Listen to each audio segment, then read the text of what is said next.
Mexico's extraordinary escape. Drug leader Joaquin El Chapo Guzman used a tunnel to leave a maximum security prison, and it was his second escape from jail. So, how does this happen? What does it say about Mexico's justice system? This is Inside Story.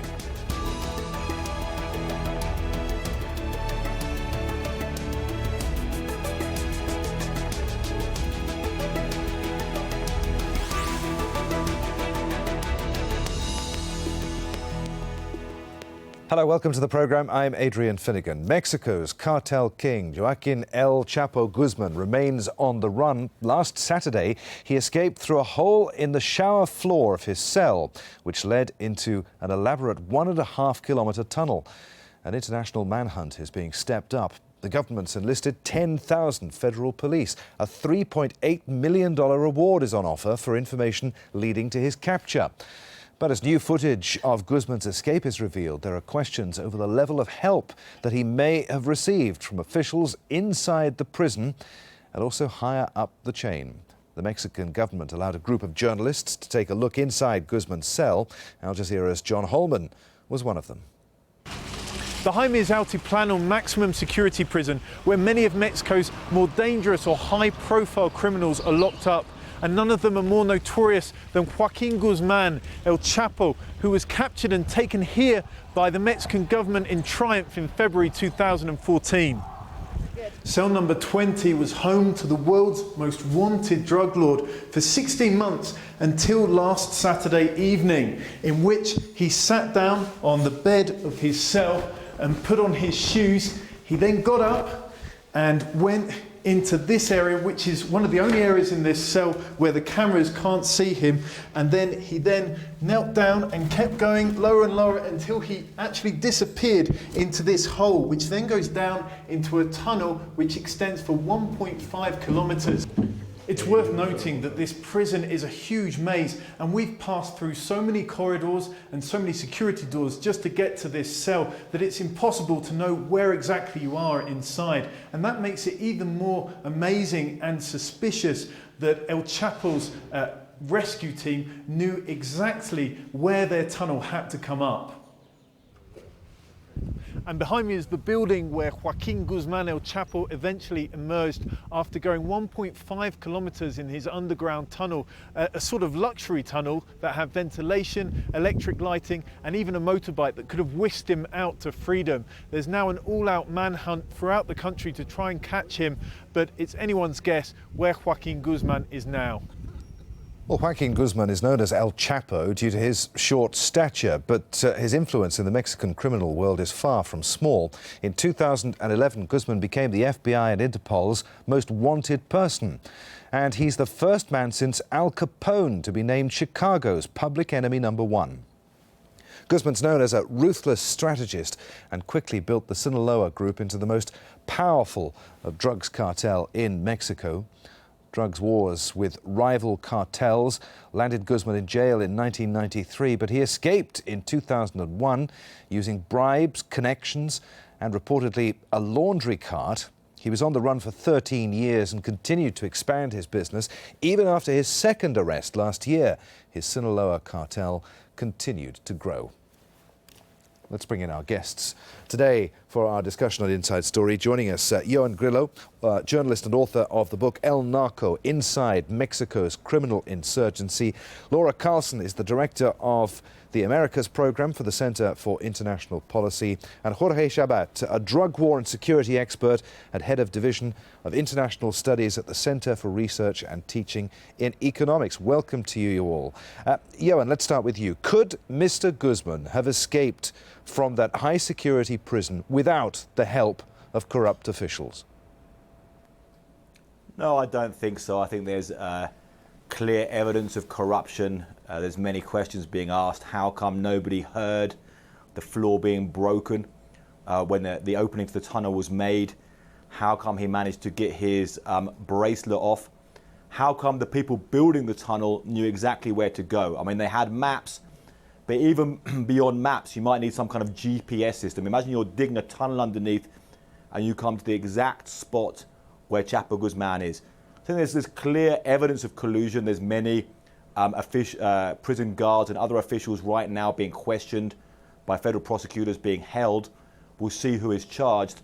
But I think the real question is, how far up was the corruption? Was it only some guards, which the prosecutors will see what the case is there, or was anybody higher up involved? Jorge, are elements within the Mexican government, do you think, working for Sinaloa? Yeah, probably, but as Joan said, it is difficult to know exactly what is the level of corruption in Mexico, but obviously this is an old problem in Mexico. It's structural. Corruption is everywhere, not just in the prison system or in the security apparatus. Yeah, it's a serious problem, and we will probably never know how far did corruption go. But yeah, this is open to discussion. But I'm sure that there is a lot of corruption. Otherwise, it cannot be explained. Laura, I see you nodding in agreement. When he was captured last year, the US-Mexican governments heralded the beginning of the end of the Sinaloa cartel. It was a major victory in the war on drugs, they said. You wrote at the time that they were plain wrong to think that. You've been proved right.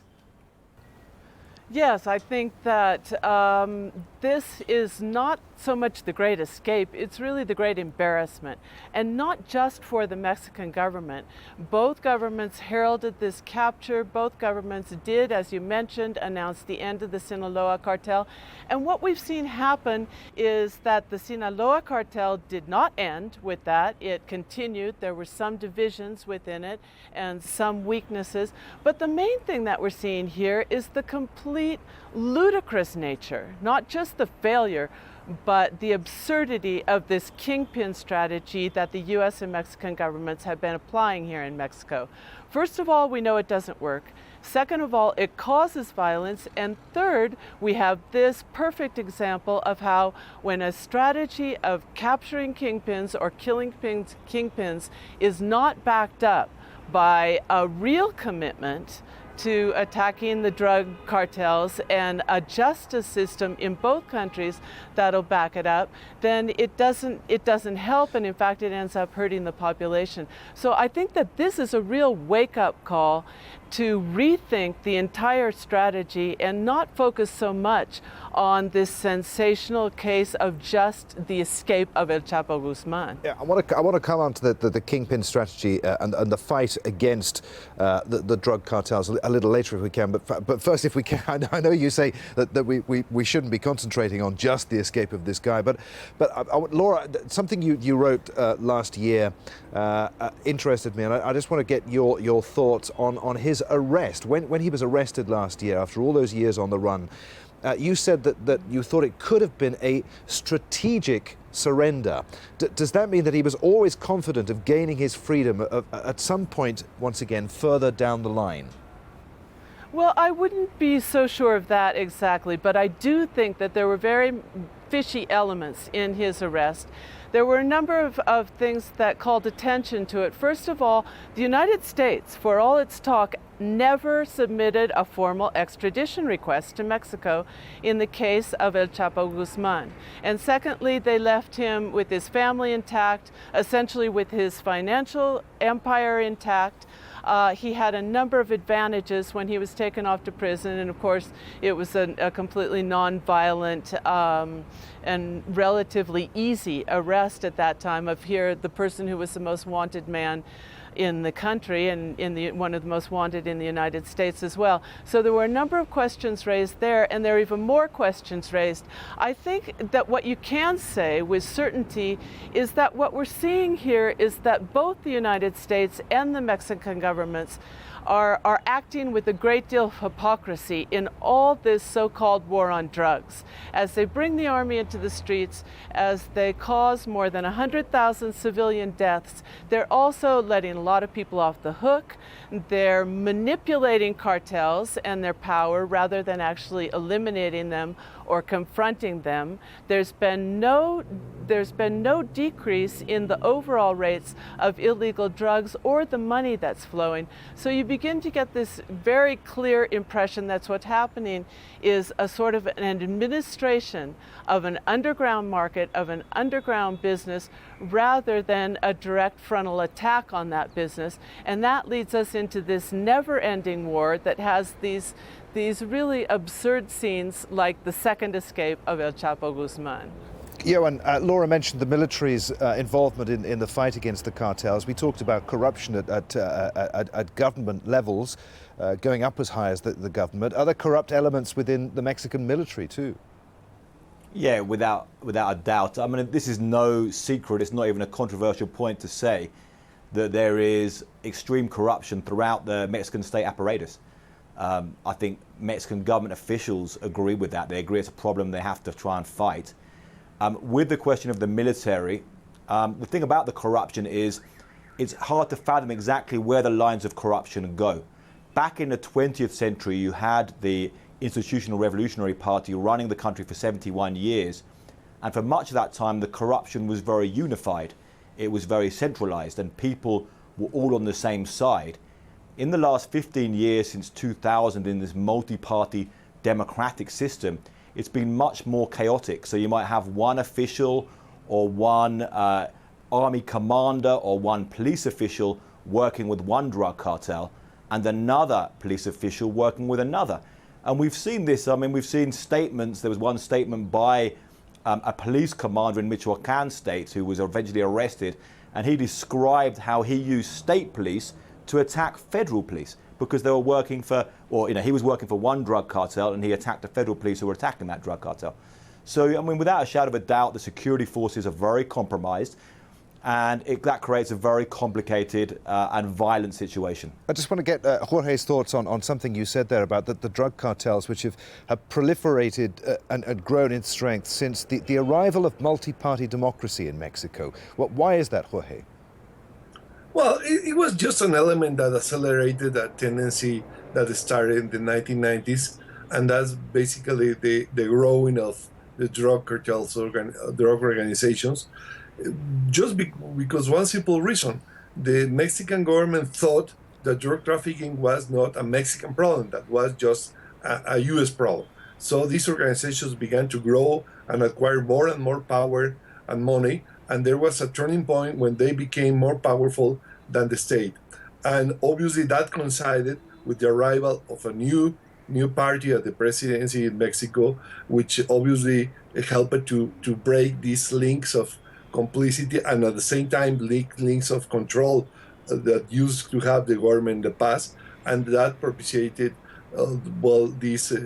this violence among other elements and the growing of organized crime. So it was a not very lucky coincidence, and that's why we have this situation right now: a very, very powerful criminal organizations and a government that cannot control them anymore. And Johan, before we move on to the fight against the drug cartels and the politics as well at play here between the US and Mexico, I just want to ask you for your thoughts on the damage that Guzman's escape has done to one aspect of the fight against the cartels, and that is that informants will be far more reluctant to come forward with information now if they know that ultimately it's all going to be in vain. I think informants are already extremely scared. I mean, the power of cartels in these communities is immense. I mean, it's incredible. And this might be a factor with the corruption. If guards were compromised, it might be the case that the cartel was going around their houses saying, we know where your children go to school, you've got to play ball with us. And there's been so much violence. I mean, there's been decapitated heads of alleged informants with notes saying, see, hear, shut up, So I think the message already to people not to inform is so strong anyway. And people who do decide to inform are normally quite seasoned criminals themselves, who then make some play thinking they can get some payoff money and maybe make a deal. So you have in the United States justice system many seasoned criminals who then flip to become informants and rat out their bosses, and that's quite controversial because then you make deals with them, and some very high-level criminals. So I think that's really who informants are, rather than the kind of innocent person on the street. Laura, during the Calderon presidency, there was a lot of cooperation between Mexico and the US. DEA agents were in Mexico. US drones were eavesdropping over Mexican cities. Now, that cooperation seems to have dwindled since Enrique Peña Nieto came to power in 2012. Why is that? What's gone wrong? Well, I don't think it has actually in the end diminished as much as the original impression was. There was a reorganization because the Peña Nieto government wanted to bring more under its control the many activities that different U.S. agencies were carrying out in Mexico, because this was a big change for Mexico. Mexico had been very reticent to have this kind of level of U.S. involvement, and Calderon opened the door wide to these agencies, especially DEA, FBI, CIA, coming into Mexico and working. But they continue to work here, and many people are saying now perhaps this escape will have a chilling effect, because the cops, the DEA, and the people who were involved in the capture, because they did participate from the United States as well, they're angry. They're angry, they feel like they did their job, and now this has completely gone down the drain because he's escaped a second time.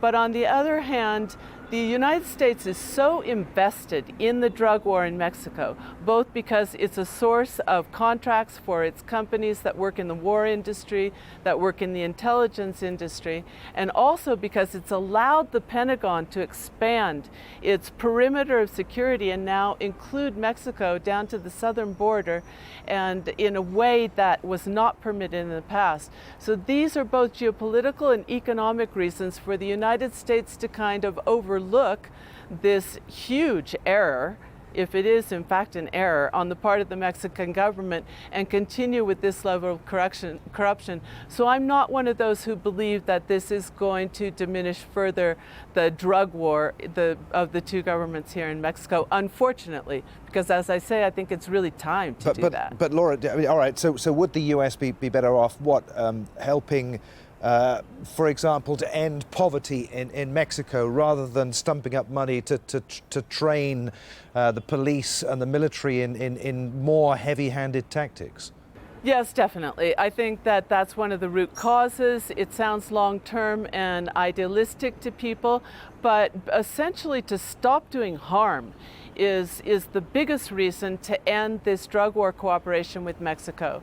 It's causing violence, it's not working for anyone's objectives, except to really, in many ways, maintain this prohibitionist market, which is what makes the cartels so wealthy.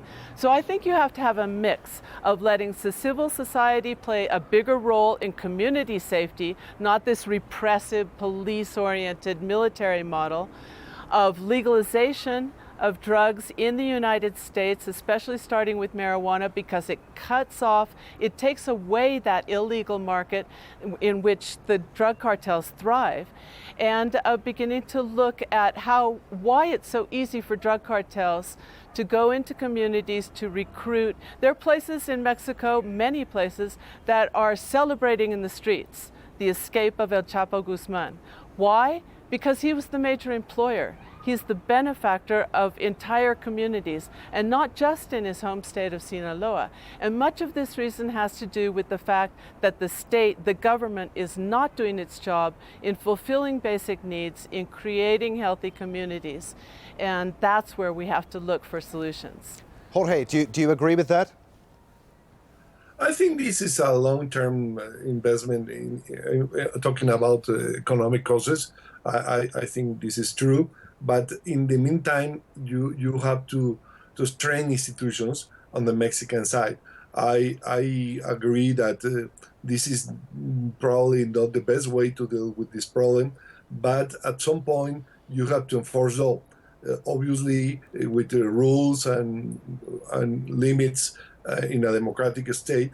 But you have to work on both tracks, on prevention and improving economy. That is going to take a long time. But at the same time, you have a serious problem of corruption. You cannot dismiss that. And you cannot work as a state if you have these weak institutions, because the problem of organized crime is not just drugs. There are other crimes that, unfortunately, you cannot legalize, like kidnapping and extortions. And in those cases, you have to use the force of the state with rules, with proper rules, obviously. But I mean, this problem has two sides, and you have to work on both sides, and you have to have better institutions and better controls and rule of law. Johan, the policy of arrest and fragmentation is clearly isn't working. I mean, how do you tackle the drug cartels when corruption, as we've heard on the program, spreads right throughout Mexican society at all levels? I agree with much of what has been said. I think for me there's three things that need to be done, three areas that can be worked on. One is prevention and working in communities. Now, that has to be very focused. I've had the chance to interview young men recruited into cartels who have become assassins, mass murderers, traffickers, and so forth. And one thing that strikes me when I talk to them is they're not, psychotic. They're not mad. They don't even come across as necessarily being evil people, but they do very evil things. They cut people's heads off. They shoot people. They torture people. And so you have to look at their life stories and what was their trajectory to go from being a regular kid to becoming this assassin. And the cartels are the ones in these communities who go there and offer something to these kids from a young age, often when they're 12 or 13 years old. It begins with them saying, look, stand on the street corner with a cell phone. We're going to give you $50 a week just to say which cars are going past. And then it goes to take a gun and start shooting somebody. So you need very, very focused prevention schemes which really target these kids. Now, President Enrique Peña Nieto, when he began the administration, he talked a lot about prevention. He said we're going to have a big prevention scheme across the country, but it was totally unfocused. They included things as trivial as stopping people selling cigarettes in singles on the corner. That would somehow make society lawful. You have to look exactly who are the kids, who are the young men, young women that cartels are recruiting, and help them. On the other side, I agree as well that the war on drugs does not work. We have to face up to this. We've got 40 years of experience now. It does not stop illegal drugs moving. They're everywhere in the United States. They're everywhere in Europe. And it creates an enormous black market of billions of dollars, which heats up these organizations. So we have to face this now as a society, as a human society, and confront this problem. All right, let me put the same question to Laura. How do you do all of this, Laura, when corruption is so rife and reaches to such a high level in Mexican society? Well, I think it does reach to a very high level, and in some ways I wouldn't even call it corruption. I think that there's an institutional complicity in many parts of the Mexican government between the drug trade and illegal activities and the state itself. And we're also seeing as part of this drug war, and this is very, very worrisome, the very high level of state violence. And this is why you just have to roll back the militarization. Take the army out of the streets in this drug war. It doesn't mean you automatically let the drug cartels run free.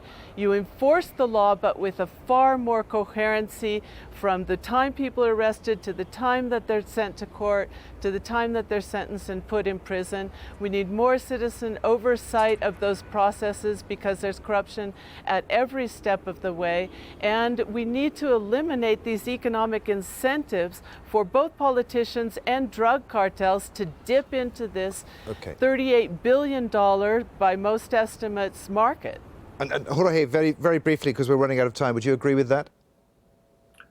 Well, in some way, yeah. You have to go after the profits of the drug traffickers. You have to work on the prevention side. But I insist, you have to put also do your job on institutions. It's not just a package of one measure. You have to do many measures at the same time. Unfortunately, in the short run, you don't have many choices, and you have to work what you have.